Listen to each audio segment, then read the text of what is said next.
This video is brought to you by Water Removal Services.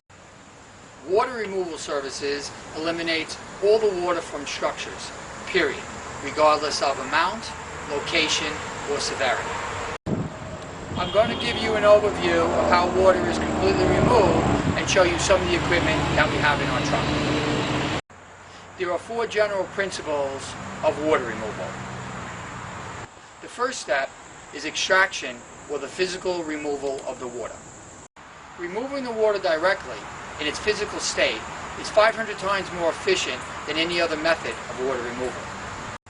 There are a variety of specialty tools that we use to extract the water. The first piece of equipment I'm going to show you is this gas-powered pump.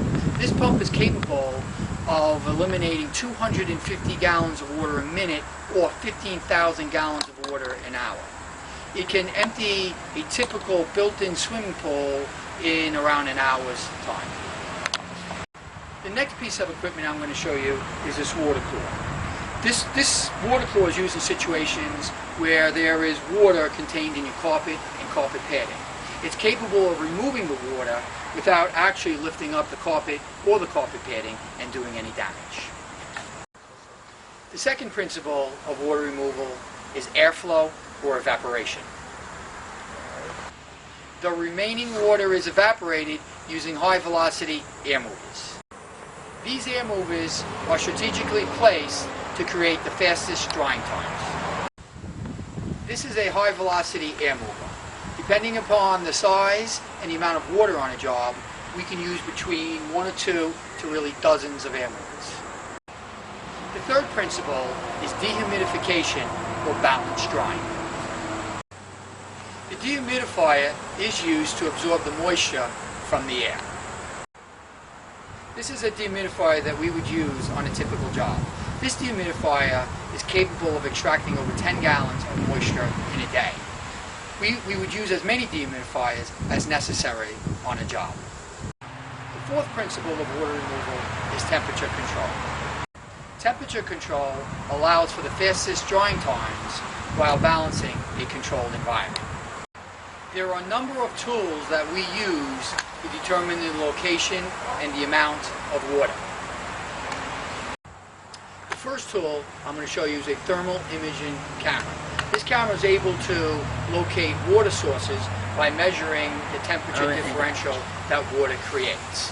So we're able to see or locate water behind walls, sheetrock, carpeting, or other structures without having to damage the structure itself. We're also able to locate water by using moisture meters. Here we have a pin moisture meter where we actually put it in and it shows us the level of moisture. And then we have pinless, which we put against surfaces, and it's able to show the level of moisture without damaging the surface. The best way to remove water from a structure is through a process called applied structural drying. Structural drying is a strategy for drying building materials. A unique plan is developed by the facts and circumstances of each water situation. Water damage is often associated with natural disasters such as hurricanes and flooding. It is much more likely that water damage can occur from appliance leaks, such as leaky toilets, faucets, washing machines, or burst pipes. The kind of water or category of water must be understood, which then forms the basis for the techniques used in water removal. A sewer backup, which is defined as water from beyond the trap, although dealing with water, is a special situation due to the pathogens that can be contained in the water and must be dealt with differently. What should you do when a water event happens? Your first primary concern should be safety. Therefore, you should cut off all power and electricity to the affected area. You should try to shut off or contain the water source if possible.